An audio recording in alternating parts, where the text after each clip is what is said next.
Gjithmonë pacienti do jetë ajo njësia matse për që Ajo është njësia matse e gjithë, këtë duhet të them gjithë dentistëve që njësia matse jonë është pacienti. Nëse pacientët janë të kënaqur, suksesi jonë është i vet.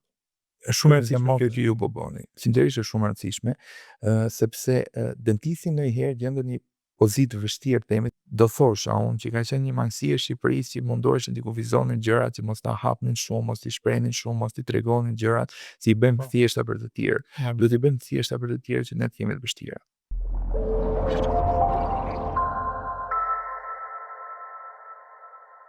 Në episodin e sotëm kemi një nga emrat më të respektuar në kirurgjinë dentare shqiptare.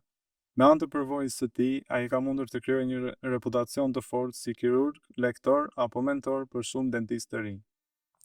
Përveç punës së tij të përditshme në klinikë dhe në trajnimet që ai organizon në akademinë e tij, ka dhënë një kontribut mjaft të madh në stomatologjinë shqiptare në komunitetin dentar. Gjithashtu i ftuar rregullisht në evente të ndryshme edhe jashtë vendit, ka mundur të përfaqësojë me dinjitet dhe profesionalizëm stomatologjinë shqiptare në arenën ndërkombëtare. Dhe megjithatë, përveç arritjeve dhe kontributit profesional, kolegët dhe pacientët e njohin si njëri me këmbë në tokë, si një doktor i përkushtuar dhe një njeri i qetë në punën e tij. Ai beson se suksesi në stomatologji arrihet me anë të punës së përditshme, disiplinës dhe e fundit të respektit për pacientin. Mirë se erdhe në poltron doktor Renato Isufi. Faleminderit, është kënaqësi të jem këtu bashkë me ju.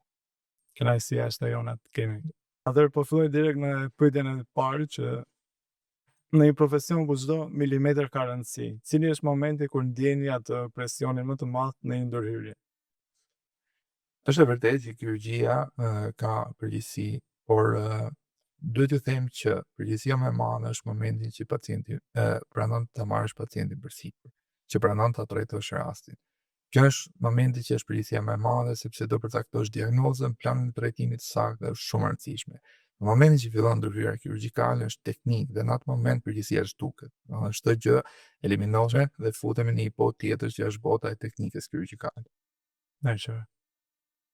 Pas gjithë eksperiencës suaj, çfarë është një gjë që stomatologjia ju ka mësuar për jetën dhe a ka diçka që e shihni ndryshe kur keni qenë dentist akoma më i ri se normalisht ju jeni i ri? Po është vërtet, jemi akoma të ri, por në fillimin e profesionit ajo që kishte rëndësi ishte që të mësonim teknikën kirurgjikale në mënyrë perfekte. Kjo ishte baza, mësonim sa më shumë teknika dhe t'i perfeksiononim sa më mirë. Ja ekziston profesionin perfeksioni në profesionin tuaj. Perfeksioni është baza e profesionit ton, por duhet të them që perfeksioni është shumë e vështirë për të arritur.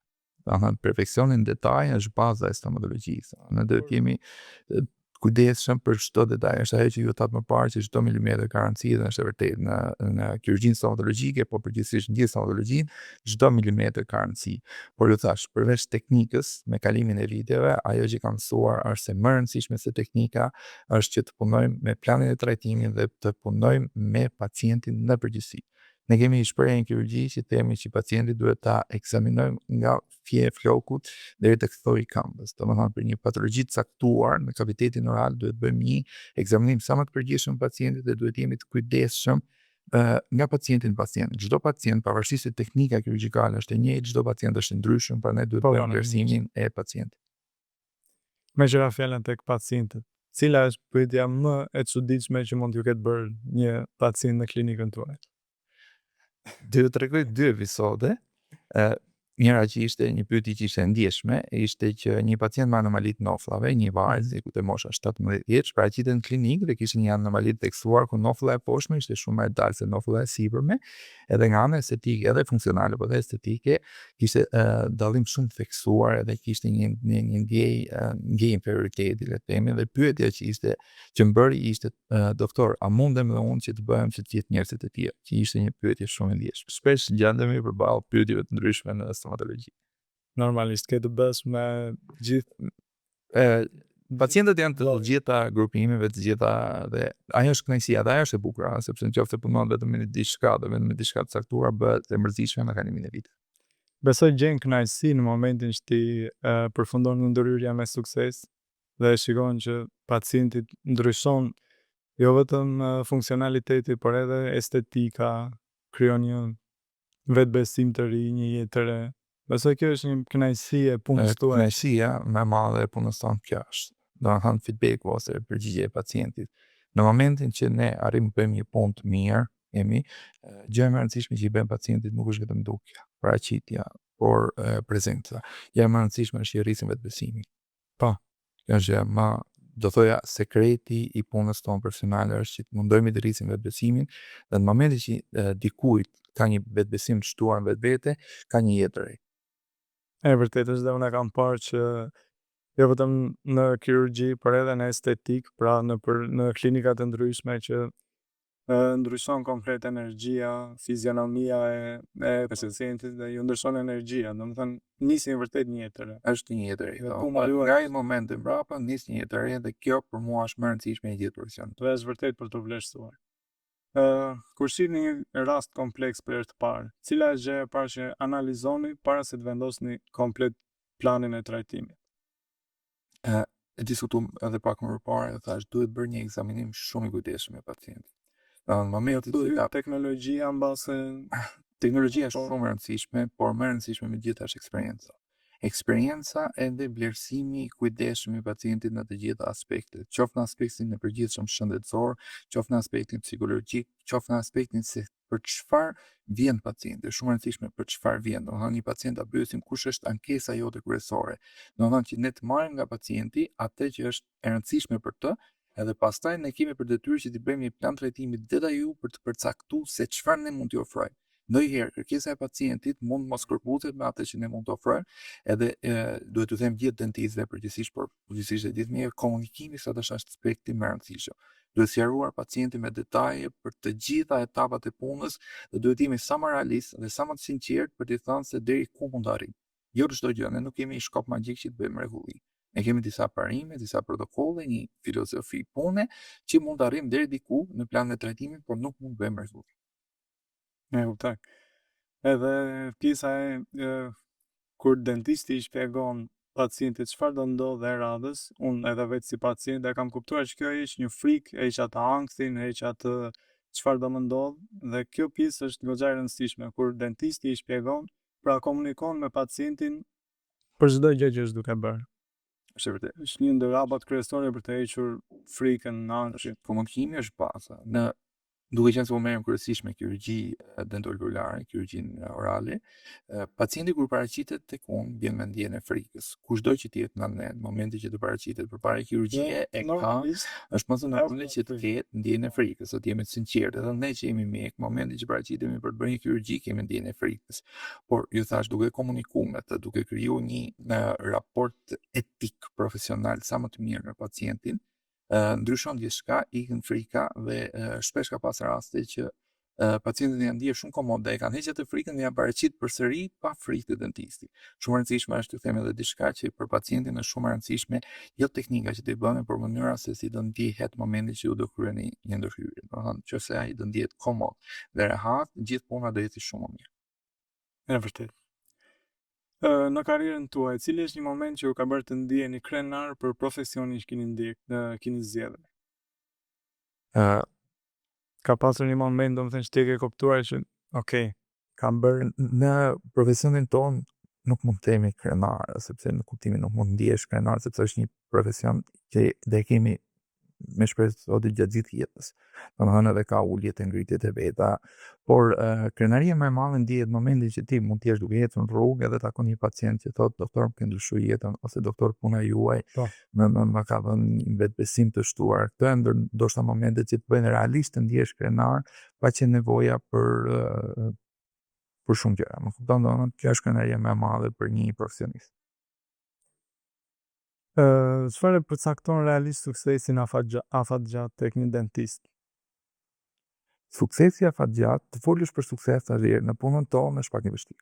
Jemi të sinqertë për këtë pjesë sepse suksesi nuk është diçka që matet momentale. Domethënë tani ti mund të bësh një punë shumë të mirë në momentin tani, por mund të kesh një komplikacion nesër që gjithë këtë punën ta rrezikon ose ta jap poshtë. Kur ishte në një nga trajnimet e mia në Paris, një nga profesorët e mi, Jean-Paul Meningo, Më tha i shpreh të bukur, tha suksesi më i madh i dentistit e kirurgut në përgjithësi është pacienti. Dhe kjo është për të mbajtur mend. Në kohën që ne kemi bërë një punim me pacient, një ndërhyrje me pacient dhe për 20 ndoshta 30 vite pacienti ka akoma punimin ton ose ndërhyrja ka qenë e suksesshme, ndoshta ky është suksesi më i madh që mund të ketë dentist, një stomatolog ose kirurg. Shumë e bukur dhe shumë e vërtet. Gjithmonë pacienti do jetë ajo njësia matse po e Ajo është njësia matse e gjithë, këtë dua të them gjithë dentistëve që njësia matse e jonë është pacienti. Nëse pacientët janë të kënaqur, suksesi jonë është i vetë. Dhe kjo që thamë mbase mund të lidhet dhe me pritjen e radhës. Shumë dentistë të rinj duan të bëhen ekspert shumë shpejt. Çfarë është një gjë që nuk mund të shkurtohet në këtë profesion? Ka shumë gjëra që mund shkurtohet, nuk ka shortcuts. Nuk ka shortcuts shkurtra. Profesion nuk ka shkurtra. Gjëja më e rëndësishme e profesionit që nuk mund të zëvendësohet është eksperjenca. Pavarësisht se sot teknologjia po ecën shumë realisht shumë. E stimuloj teknologjinë, jam pioner i teknologjisë, në aplikimin e teknologjisë në sa më shumë të mundet, por e vetmja gjë është që do ju thoj atij dentistëve baby steps, hapat vegjël her pas here dhe çdo gjë kërkon kohën e vet. Mos mundohen të bëjnë të presin. Eksperjenca është gjëja më e rëndësishme që nuk mund të zëvendësohet. Pra të mëson pak puna vetë me kalimin e kohës, sepse normalisht universiteti bën anën teorike. Universiteti bën anën teorike dhe ka një shprehje që thotë që diploma është ajo që thjesht hap rrugën për të shtruar profesionin. Nga aty nis profesioni, jo nga aty përpara, por nga aty në fillim. Ju keni krijuar Isufi Akademi. Çfarë vizioni keni pasur kur vendosët të ndërtoni një akademi për trajnime dentare? Isufi Akademi realisht është eksperienca e disa gjeneratave, sepse në familjen tonë kemi disa gjenerata dentist, stomatolog dhe kirurg. Por vizioni im ishte që ajo që kam parë unë sot, që mos nga lëvizjet jashtëpandit në vende të ndryshme, është që ka ndryshuar mënyra e mësimdhënies. Nuk është më siç ka qenë më parë që ne të lexojmë diçka ose të japim diçka teorike, ti ta dëgjosh atë gjë teorike dhe ta aplikosh pacientit. Jo, ka ndryshuar. Sot duhet të jemi më praktik edhe më pragmatist, që do të thotë ta shikojmë gjën edhe ta bëjmë. Ky ishte vizioni që unë jam munduar të paraqes në Isufi Akademi, ku gjithë pjesëmarrësit, praktikantët, të munden ta shikojnë gjën, t'ua shpjegoj teknikën edhe të munden të aplikojnë. Ta shikojnë dhe ta bëjnë zbatim. Duke kaluar më shumë, duke eliminuar sa më shumë pjesën teorike, nuk mund ta eliminojmë plotësisht, por duke eliminuar sa më shumë teorinë dhe duke e bë sa më shumë praktike, domethënë të ndjeshme, të prekshme. Gjën në mënyrë që jam munduar që praktikantët e mi, kursantët, në momentin që shkëputen nga akademia të kenë mundësi që atë teknikë që e mësuan të aplikojnë direkt në pacient. Me vërtet dhe si shtatë është kombinimi më i mirë. Për dentistët e rinj, kur është trajnimi i radhës, i ardhshëm? Në Isufi Akademi këtë vit ne kemi disa trajnime, i pari është në fund të muajit mars, që do jetë për kirurgjinë orale, për ekstraksionet e dhëmbëve, kirurgjinë e vështirë, kistrat e nofullave, është një trajnim unik faktikisht, domethënë sepse do jemi sinqertë që kirurgjia dentoalveolare ose kirurgjia orale teknikisht është pak më e vështirë se sa vendosja e implanteve. Domethënë, nëse një dentist arrin të përvetsoj kirurgjinë dentoalveolare, ka më të lehtë aplikimin e implanteve dentare. Kemi dhe i trajnim tjetër këtë vit që do të jetë një prezencë e një profesor gjerman për sa i përket ortodoncisë, trajnimit ortodontik, që do jetë bazik, domethënë aplikimi, vendosjet e aparateve ortodontike që do jetë nga muaji prill-maj, dhe një aplikim tjetër dhe një kurs tjetër në muajin shtator që do jetë për implantet dentare. Këto janë përgjithsisht tre kurset bazë që bëjnë në akademi, domethënë që mendoj që janë të nevojshme për dentistët e rinj. Super. Me sa pas ju jeni i ftuar edhe në Paris në një trajnim dhe doja t'ju pyesja kur udhëtoni jashtë. Çfarë përpiqeni të transmetoni më shumë tek dentistët që ju dëgjojnë? Ose të presin për stomatologjinë në Shqipëri? Gjëja më e rëndësishme që jam mundu të tregoj jashtë është vlerat e kirurgjisë orale dhe maksilofaciale shqiptare. Edhe filosofinë tonë të punës. Ka riko që edhe në Shqipëri, ne duhet jemi krenar që jemi në Shqipëri, duhet jemi krenar për punën që bëjmë dhe duhet ta tregojmë punën që bëjmë. E vërtet. Kjo është që t'i tregojmë edhe vendeve tjera, jo se ne bëjmë një mrekulli, por nuk është se ka një ndryshim shumë të madh në krahasim midis nesh dhe atyre, për sa i përket qoftë punës teknike kirurgjikale, qoftë pajisjeve, qoftë ambienteve. Në Shqipëria ka arrit një nivel shumë të lartë. Dhe kjo është ajo që prezantoj. Unë prezantoj vlerat shqiptarët e kirurgjisë maj sa mundem, për atë që përfaqësoj unë, maj sa mundem mundohem të përfaqësoj filozofinë time të punës edhe backgroundin tim shqiptar.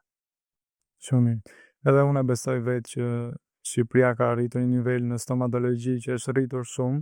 Dhe siç e di edhe në projekte që kemi folur dhe bashkë marketingu që duam të krijojmë shpesh gjëra që ta tregojmë këtë tek njerëzit. Ta tregojmë që ne i kemi ekspertët tashmë këtu, të gjithë shqiptarët mund të kryejnë edhe kirurgji apo trajtime që më parë konsideroheshin komplekse dhe mund të shkonin në vende jashtë.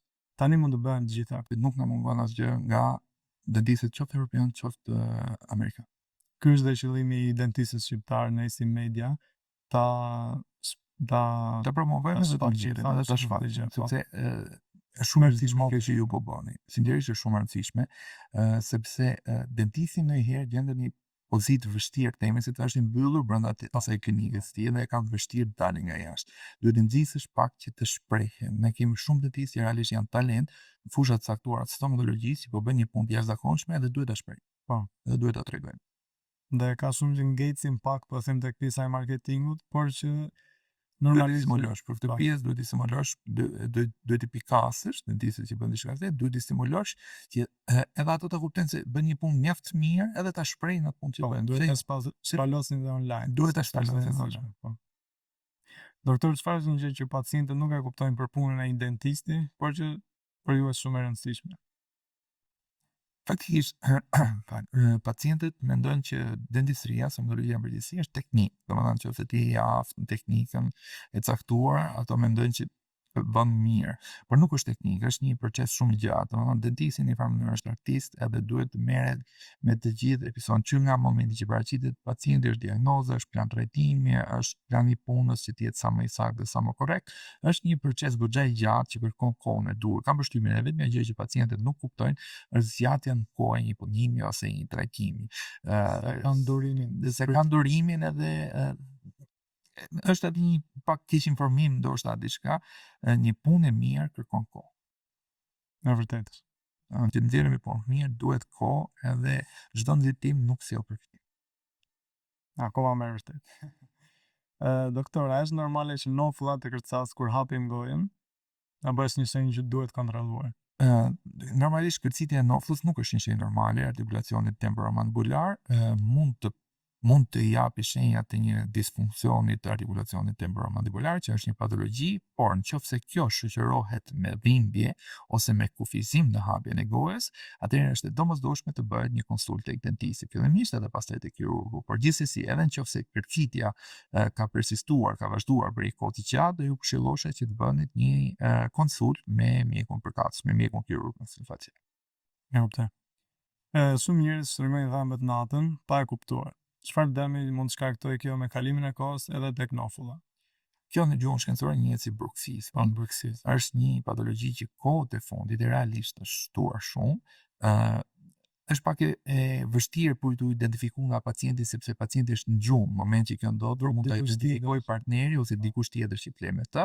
Në qoftë se identifikohet si shenjë, dhe kjo kryesisht arrihet të identifikohet ose nga personi që flet me të ose në momentin që zgjohet në mëngjes, ka një ndjej vështirësie rreth artikulacionit të noflës, që është në të dy anët e noflës, qoftë vështirësi ose dhimbje, duhet patjetër që të bëhet një konsultë me mjekun stomatolog për trajtimin, sepse mund të shoqërohet për një periudhë të gjatë mund të shoqërohet me probleme dhe dëndime funksionale që mund të jenë pak të rëndësishme.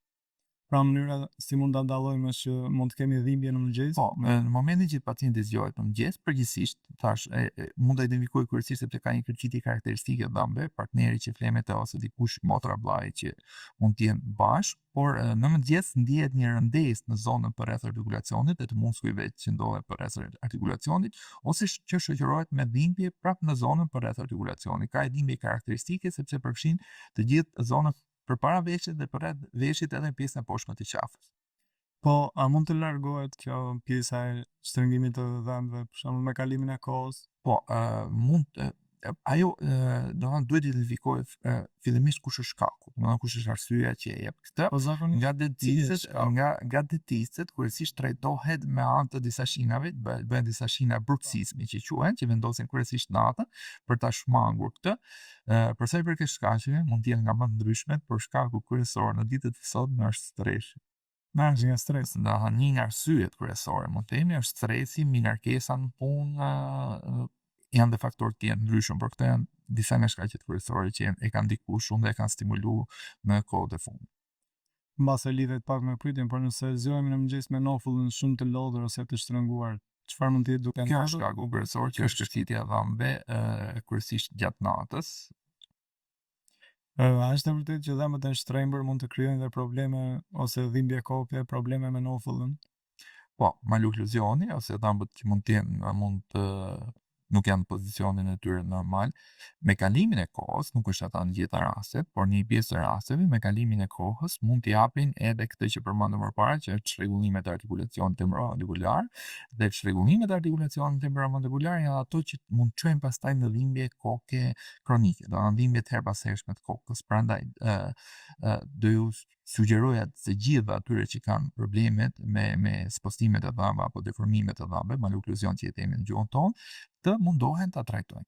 Sepse nuk është diçka që shfaqet një patologji që e shfaq direkt në një kohë caktuar që i vini re, por me kalimin e kohës, me kalimin e viteve mund shoqërohet me dëmtime të artikulacionit temporomandibular që mund shoqërohen pastaj që i përmendëm më parë me dhimbje për artikulacionin, me dhimbje në kofe, domino. po, që mund shoqërohet disa. Prandaj trajtimi i hershëm, sidomos në moshën e adoleshencës apo në moshë të re, i eliminon këto për periudhën e jetës më pas. Doktora, ka një zakon që shumë njerëz e bëjnë çdo ditë pa e kuptuar, por në fakt dëmton dhëmbët ose nofullin e tyre? Po, është shtrëngimi i dhëmbëve. Shtrëngimi i dhëmbëve shpesh Edhe gjatë ditës mund të ndodhë? po, mund ndodhe edhe gjatë ditës, momenti që jemi të mbingarkuar me punë, momenti që kemi projekt, momenti që kemi diçka të vështirë, shpesh ose kemi provim për student, shpesh ndodh kjo shtrëngimi i dhëmbëve që bëhet ndoshta edhe pa veti, në një moment caktuar ose nga stresi ose nga jeta është bërë shumë e ngarkuar, të jemi sinqertë, edhe për shumicën e njerëzve, domethënë kjo bën atë shtrëngimin e dhëmbëve. Shtrëngimi i dhëmbëve edhe ky jep probleme të artikulacionit temporomandibular dhe mund shoqërohet me pasoja për sa i përket dhimbjeve disfunksionale të ATM-s. Po pozicioni dur i relaksimit të nofullës duhet të jetë me dhëmbët e bashkuar apo duhet të jetë pak e lirshme me gojën pa Duhet të hapur? jetë në gjendje me dhëmbët e bashkuar, dhëmbët duhet flenë, dy nofulla duhet flenë të qeta Duhet tek njëra bashkohen. tjetra, duhet bashkohen, flenë të qeta me njëra tjetrën dhe nuk duhet ketë lodhje ose sforcim në momentin që ne i bashkojmë nofullat, domethënë që të jetë e shtrënguar. Nëse ka një vështirësi që ato të flenë pozicionin e tyre të qeta, atëherë është e nevojshme të bëhet një konsultë. Një pyetje që kam dëgjuar nga një pacient, a ka mundësi që për shembull të ngelet nofulla e hapur?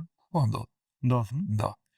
Kryesisht vjen në momentin që duhet jemi kujdesshëm për pacientë që mund të kenë probleme me artikulacionin, momentin që kafshon një mollë, që japin gojën shumë, ose momentin që vjen kanë atë ndjesinë që u vjen si për gjumë, Po, ndodh që ajo ngjelej pa kontrollueshme. po, është e vërtetë, është e pa kontrollueshme dhe ndodh që të ngelë goja por si pasojë e problemeve të kyçit. Përgjithsisht, në momentin që tenton ta rikthejë nofullën për një periudhë kohe, 2-3 minuta mund të ndodhë rikthimi i nofullës në pozicionin normal.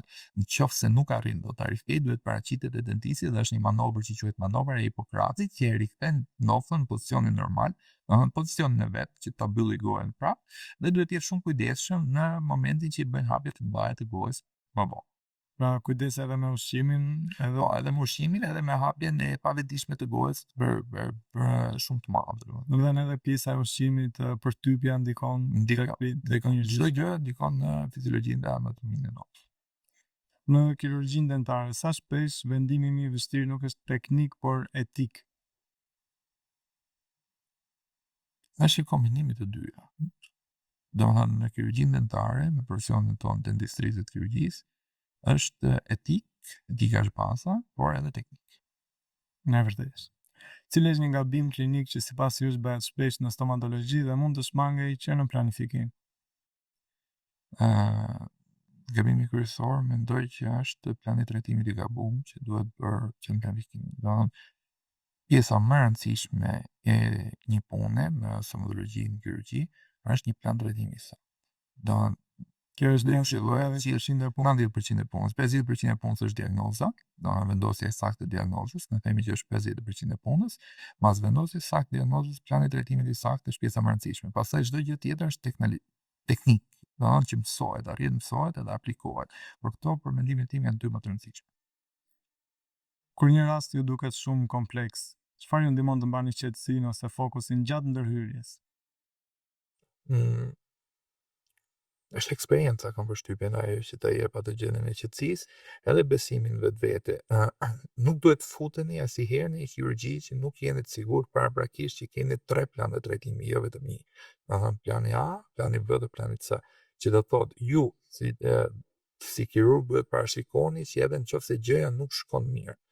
Duhet jeni të aftë menaxhoni edhe nëse gjëja nuk shkon mirë dhe duhet keni gjithmonë plane alternative për një patologji të caktuar apo për një teknikë të caktuar.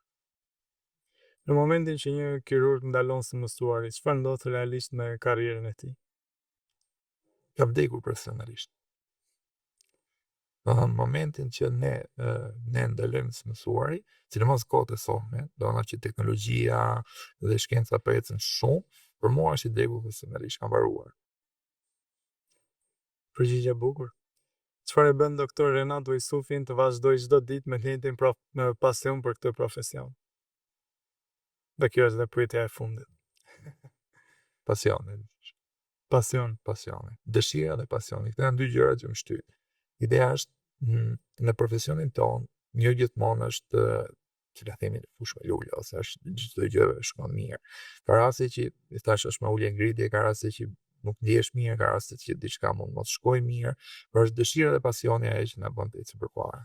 Edhe është kjo pikërisht edhe kënaqësia që marrim nga pacienti, feedbacku që marrim nga pacienti dhe është shumë e rëndësishme, sepse në dallim nga gjithë, ndoshta nga shumica e profesioneve të tjera, qofse ato punojnë në diçka që është fizike, ne punojmë në trup njeriu. Në qendër gjallë, edhe kjo na bën që duhet jemi shumë kujdesshëm, duhet të planifikojmë me detaje dhe duhet dëshirë, pasion, mund dhe disiplinë për të ecur.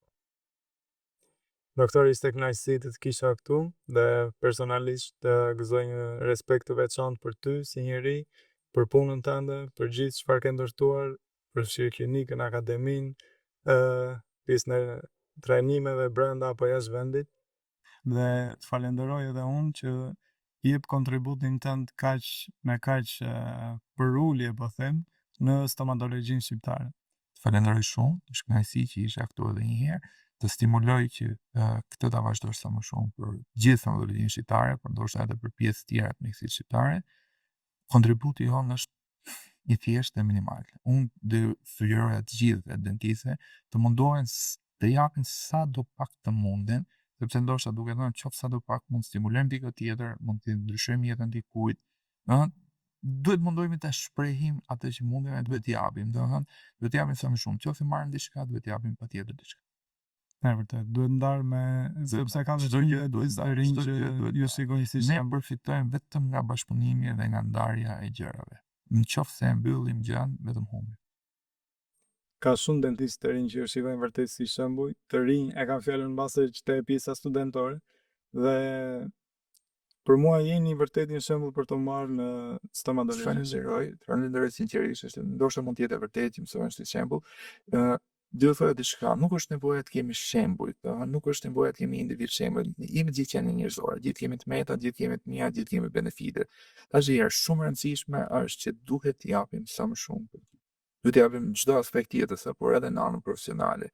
Ne përfitojmë vetëm duke dhënë. Ka qenë një do thosha unë që ka qenë një mangësi e Shqipërisë që mundoheshin t'i kufizonin gjërat, që mos ta hapnin shumë, mos t'i shprehnin shumë, mos t'i tregonin gjërat, si i bëjmë të thjeshta për të tjerë. Duhet t'i bëjmë të thjeshta për të tjerë që ne të jemi të vështira. E vërtet. Shumë faleminderit doktor, ishte kënaqësi. Do sjellem projekte të ardhshme. Me kënaqësi.